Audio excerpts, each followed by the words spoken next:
I can't stay up past my bedtime.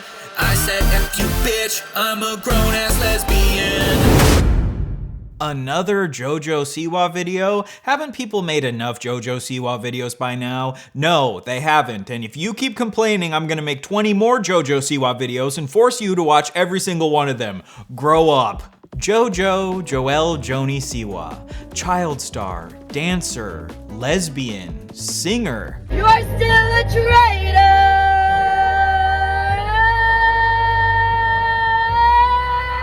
Okay, maybe not singer, artist. Like I said, I will never, ever claim to be a singer. Yeah. But I will claim to be an artist. Okay. I am giving the world art. Like, what exactly do you mean that you're not a singer, you're an artist? Singing is a type of art, and you're getting paid probably hundreds of thousands of dollars to sing, so I would say that you are a singer.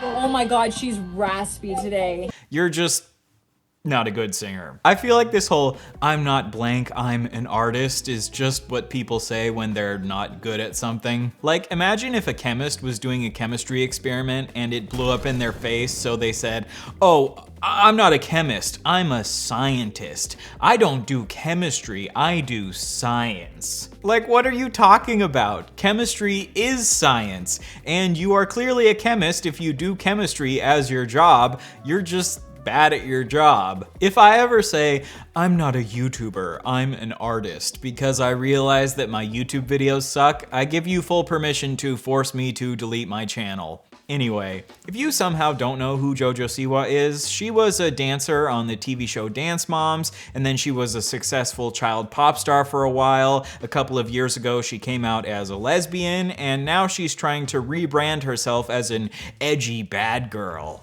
And I guess her idea of an edgy bad girl is Gene Simmons mixed with Cruella de Vil dressed up like a professional wrestler humping Lava Girl from Shark Boy and Lava Girl on a beach. This has been said many times by now, but her idea of a bad girl seems like it's an 8-year-old child's idea of a bad girl. Like, bad girls, they wear scary makeup and they stomp around into water and they go swimming at nighttime even if mommy says no, and they slither around like snakes, and they use their witch powers to levitate up to the moon. Like, when I think edgy, I think, you know, drinking, doing drugs, possibly committing a couple crimes, but, you know, cool crimes, not crimes like child endangerment or befriending people who have hurt minors. JoJo has continued to be friends with James Charles, Colleen Ballinger, and Shane Dawson, even after all of the allegations that have come out against them. And this is kind of a 5D chess move from JoJo, because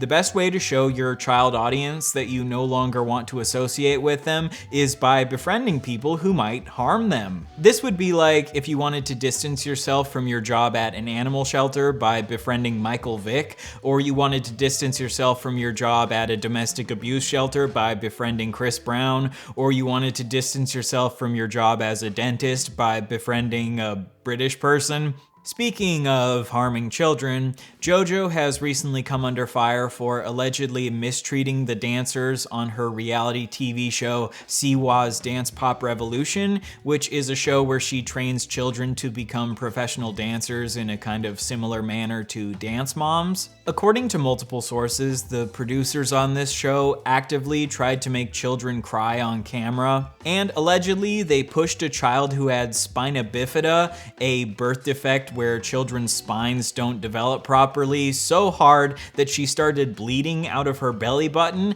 and instead of letting her take a break, JoJo Siwa's mom just told her to put a maxi pad over it. And this is honestly pretty genius. If kids are bleeding, just plug it up. Like, these days, everyone is constantly complaining about school shootings. Well, why don't we just tell these children to put tampons in their bullet holes? Oh, you got shot when you were at school today? Well, stop whining, stick a tampon in it, and go do your homework. Some people have speculated that maybe the reason JoJo mistreated these children is because she was trying to emulate Abby Lee, the woman from Dance Moms who has a terrible reputation of yelling at children to get them to do what she wants them to. Recently, in an interview, JoJo defended Abby Lee and claimed that she thought she did absolutely nothing wrong. It's this is gonna be a little controversial to say, I think, but to me, Abby was always right. If I was a mess and a beat off, she wasn't just yelling at me because she wanted to yell at me. I actually was a mess and was a beat off. So you think Abby Lee was always right because you were being a beat off. So I guess as long as kids are being beat offs, it's okay to yell at them. JoJo, maybe we shouldn't use the term beat off while talking about kids. JoJo also recently said that in order to get her music done, she had to bust a nut. I gotta like bust a nut to get this music done, right? I think you need to be a little bit more careful with your wording because I'm not sure you know what bust a nut means. I want to start speaking this way where I misuse sexual phrases in everyday conversation. Man, that dude is so annoying. He really jerks me off. That movie was so boring. It was a real splooge fest. That meal could not have been more delicious. It was truly ejaculate. One thing that I've learned, like really working insane in Hollywood, is that that's normal. And it's like, it's scary that that's normal, but that taught me how to survive in the industry. I mean, it truly is so tough. So she thinks that it's okay to yell at kids because everyone in Hollywood yells at kids. Maybe this is a crazy idea, but I think that everyone in Hollywood could maybe, I don't know, stop that, but like Hollywood improving their standards and actually treating people with respect, that'll never happen. So I guess we've just gotta keep screaming at kids. Unfortunately, JoJo seems to have a bit of a pattern with who she chooses to defend or befriend. Just a word of advice, JoJo. You actually don't need to be friends with people who have hurt kids or defend people who have hurt kids or hurt kids yourself. Instead, you can just stick to doing whatever this is. That's pretty fun, right? Let me take a minute to thank today's sponsor, Displate. Recently, I've been feeling like the walls in my house are kind of boring. I've always had a bad habit of having blank, boring walls, especially because I worry about the hassle of trying to like nail things into the wall, which could possibly damage them. Well, that's where today's sponsor, Displate, comes in. Displate is a unique metal poster designed to capture all of your passions. I really like the sleek metal look of these posters because it makes them look more like actual works of art compared to paper posters that always end up getting crumpled up after a while. There are over 20 million different designs available in the Displate catalog, from official licenses like Star Wars, Marvel, Netflix, and many other iconic brands. I got this poster that I thought looked really cool from the movie Oppenheimer, and this one from my favorite video game Sekiro: Shadows Die Twice. Displate's magnet mounting system is tool-free, safe for your walls, and super quick to put up. And every Displate comes with its own magnet mounting system, so everything you need is right in the box. No drilling necessary. And you can swap out your Displates whenever you want. Just take off the metal poster and slap on another one. Super easy. Displate also recently released their new product line called Textra, which are these textured posters with 3D contours that make the art feel like way more interactive. Usually if you'd want to get this textured look from your art, you'd have to shell out thousands of dollars for like an oil painting or something, but with Textra you can get that same effect for a fraction of the price. And Displate offers super fast delivery in around 4 to 5 business days. So go to displate.com/RyanBeard or use my code Ryan to access my discount. 1 to 2 Displates for 32% off, 3 Displates for 37% off, or 4 or more Displates for 42% off. Available until May 27th. Thanks again to Displate. So for the past couple weeks, basically, everyone on the internet has been clowning on JoJo because she's giving off the energy of that theater kid from your class that is trying desperately to get everyone to think that they're cool, but they keep failing miserably. Cause I'm the real lesbian, yes, I'm the real lesbian, will the other real lesbian please stand up? Make Slim Shady but the real lesbian. Yeah. And I was that theater kid at one point, so I speak from lived experience. She also seems to be trying to make her voice sound more raspy, which I think she also thinks sounds more like cool and mature. Dream guest on my podcast? Oh my gosh. I mean, Honestly, let's spice things up. One of my exes.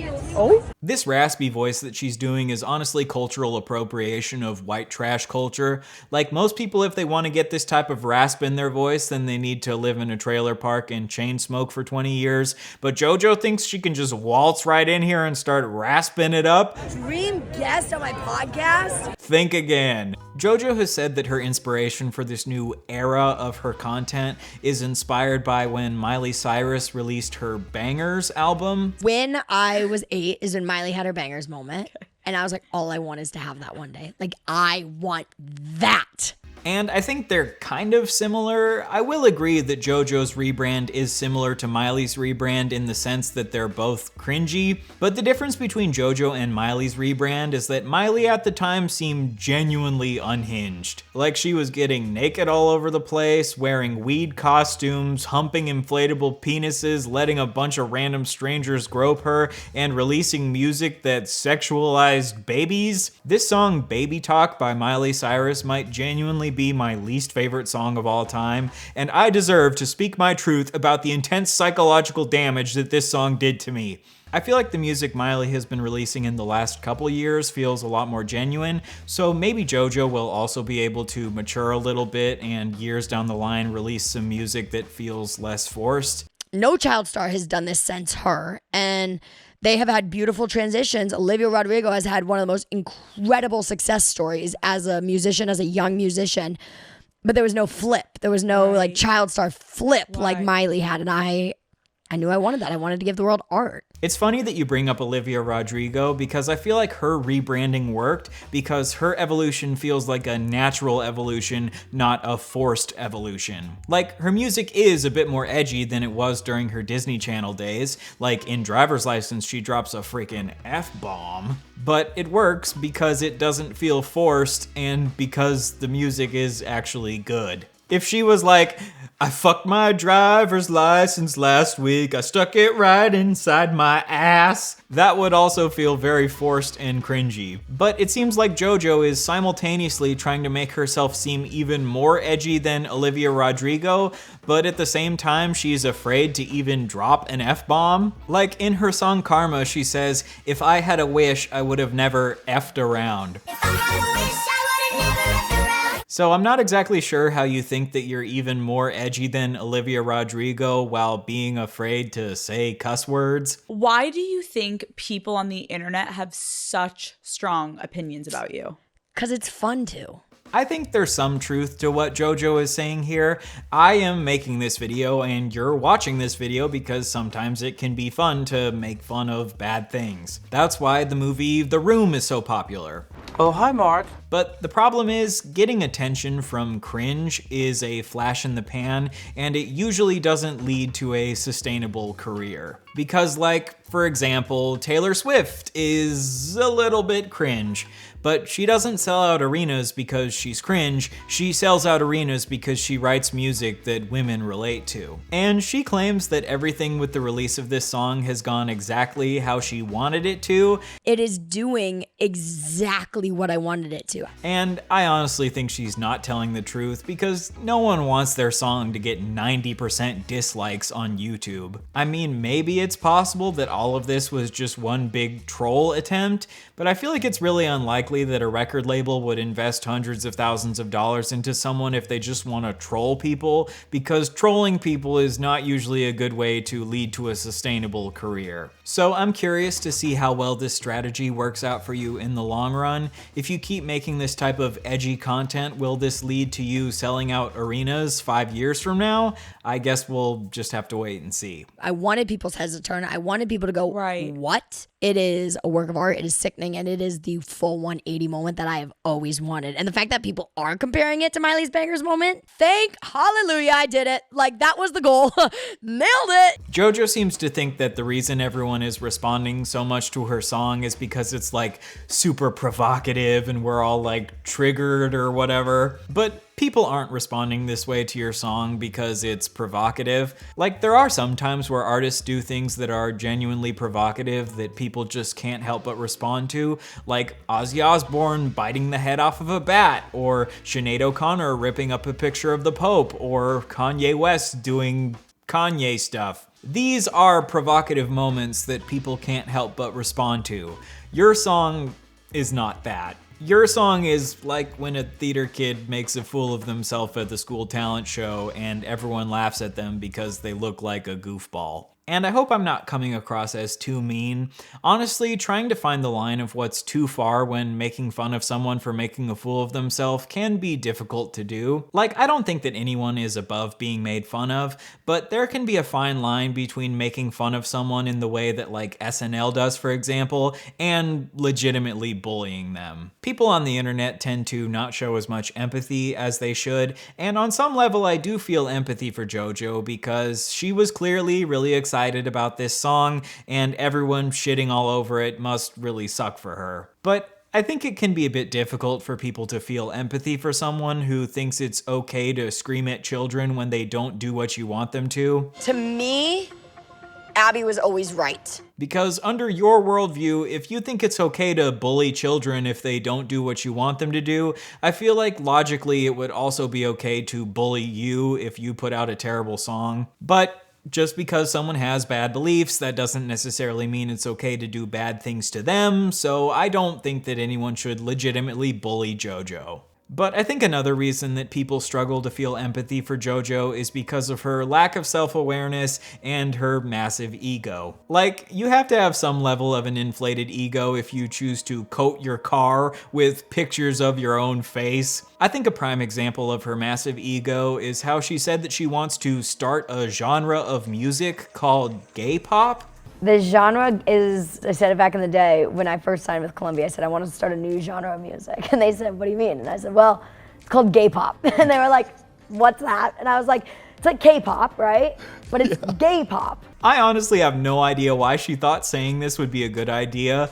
Gay people have obviously been making pop music for decades. You could argue that the origin of gay pop was the disco music of the 1960s, which was first popularized by gay people. I guess that she means she wants to be the first person to officially recognize music made by gay people as gay pop.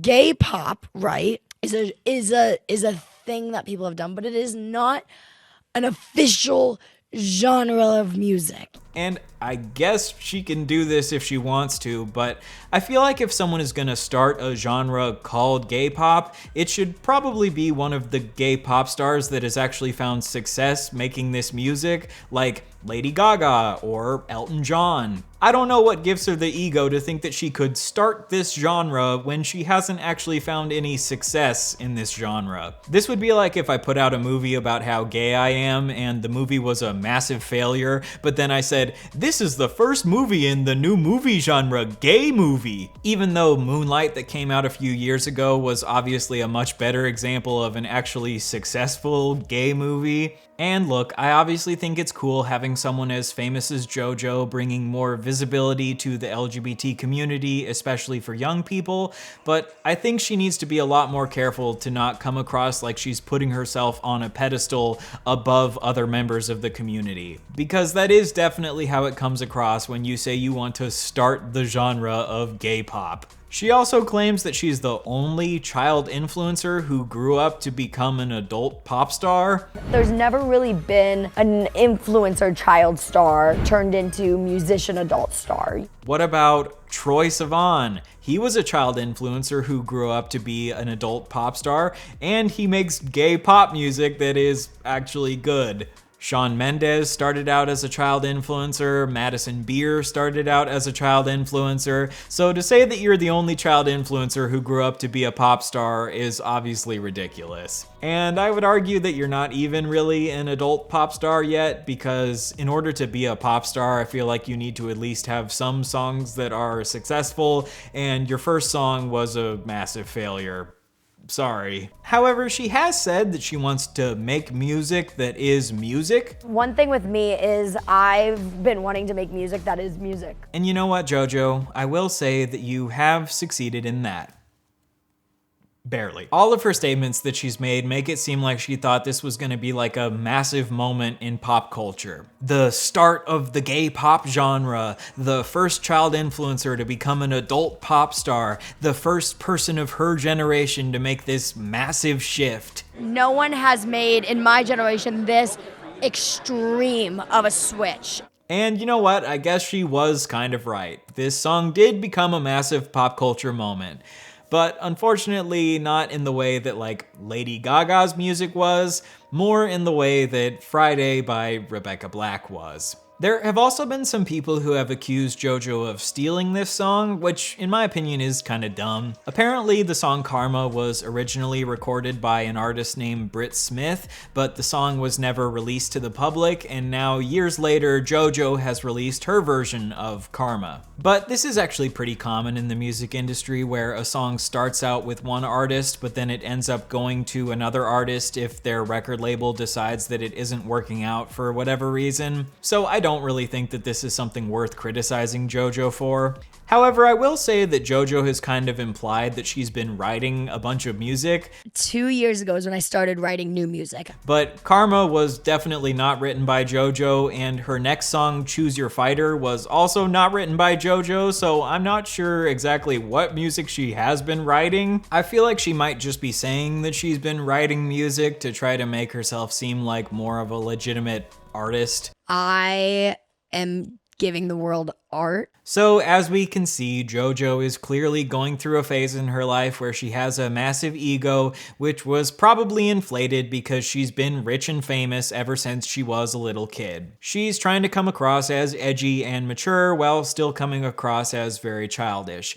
And she's making excuses for a lot of adults who have exhibited very bad behavior. And honestly, this is all pretty understandable for a child star who grew up in the type of environment she grew up in. Hopefully, as she gets a bit older, she'll chill out a bit, she'll gain a bit of humility, and she'll realize that the adults in her life actually were harmful. And hopefully she will stop overworking the children that she's in charge of. But for the time being at least, JoJo is still pretty fucking insufferable. Before I end the video, I just wanted to make a quick point about proportionality. Proportionality in commentary is making sure that the way you criticize something is proportional to how bad that thing actually is. I've been seeing a lot of people treating JoJo like she's this irredeemable villain, and she definitely has done some shitty stuff, she definitely is friends with some shitty people, and she definitely does have a massive ego, and obviously none of this is above criticism, and I think it's totally fine to poke fun at JoJo. But I just hope that we make sure to keep things in perspective. I feel like because a lot of people in the commentary or the drama communities are always chasing as many views as possible, this can lead to labeling anyone who is in any sort of controversy a villain because this gets them more engagement. And when you have videos labeling actual child predators as villains, and you also have videos labeling people like JoJo as villains, I feel like this can kind of downplay the seriousness of child predators and overblow the seriousness of the actions of people like JoJo. I obviously do think JoJo has done some pretty terrible stuff. Making that child with spina bifida bleed through their belly button is obviously not okay, but I don't think that she's on the same level as someone like Colleen Ballinger or James Charles, and I just hope that we keep that in perspective. And now that I've tried to make myself sound like a good person, I hope you enjoy watching me shit on JoJo with my own version of her song, Karma. I was a bad girl, I did some bad things. I made some little kitties dance while they were complaining. Those little bitches claimed they had birth defects, but I knew they made that shit up cause they wanted to rest. Thou shalt not lie, thou shalt not cheat, thou shalt not make spina bifida kids bleed. Oh, mommy told me I can't stay up past my bedtime. I said, F you bitch, I'm a grown-ass lesbian. I can eat sweets anytime, night or day. I can also scissor girls, because I am effing gay. Whoa, oh, oh, oh, I am effing gay. Whoa, oh, oh.